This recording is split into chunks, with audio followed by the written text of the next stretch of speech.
Welcome back to Torah in 10, Parsha's Trumah. I'm Jody Burkell, and I'm so excited to be here with you again.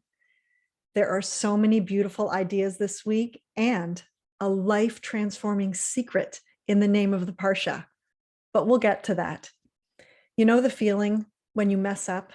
I mean, really mess up, and then we're given a way to make it better? God is giving us a way to go forward after the sin of the golden calf. But you might ask, hey, we haven't read about that yet. And you're right, we haven't. But the Torah is not written entirely in chronological order. Our commentators explain that when God said to Moses in this week's Parsha, let them build a sanctuary that I may dwell among them, it was given specifically after the sin of the golden calf. Now, there are a whole bunch of beautiful explanations as to why God wanted us to learn about the building of the Mishkan, the sanctuary, before we learn about the sin of the golden calf.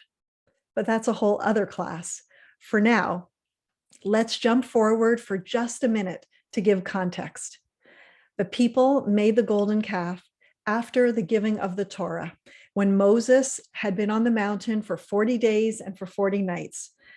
Up until then, Moses had spoken to God and God to him. So the Israelites knew that God was close by and accessible. But when Moses was away for almost 6 weeks, they panicked. Who would they communicate through now?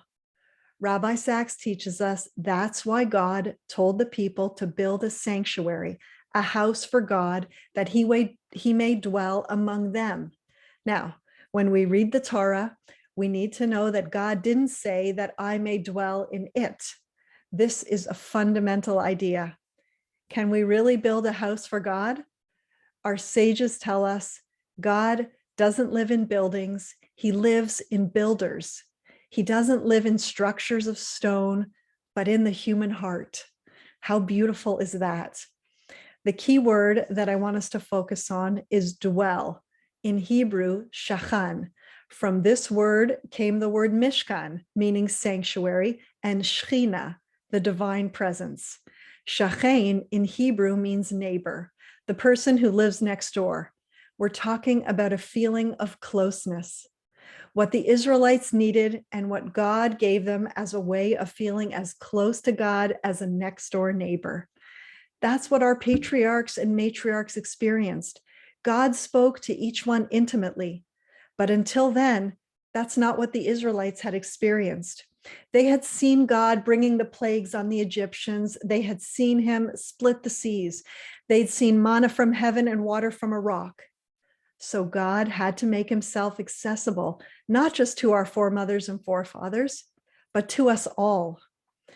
We spoke about last week the idea that we each experience God in different ways. I shared that when I'm in nature, I see and feel God everywhere.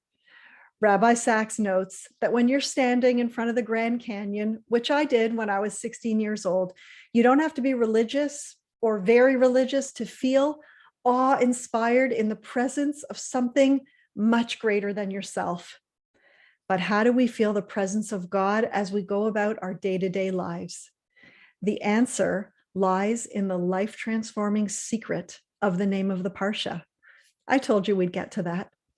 Trumah means a contribution. God says to Moses, take for me a contribution.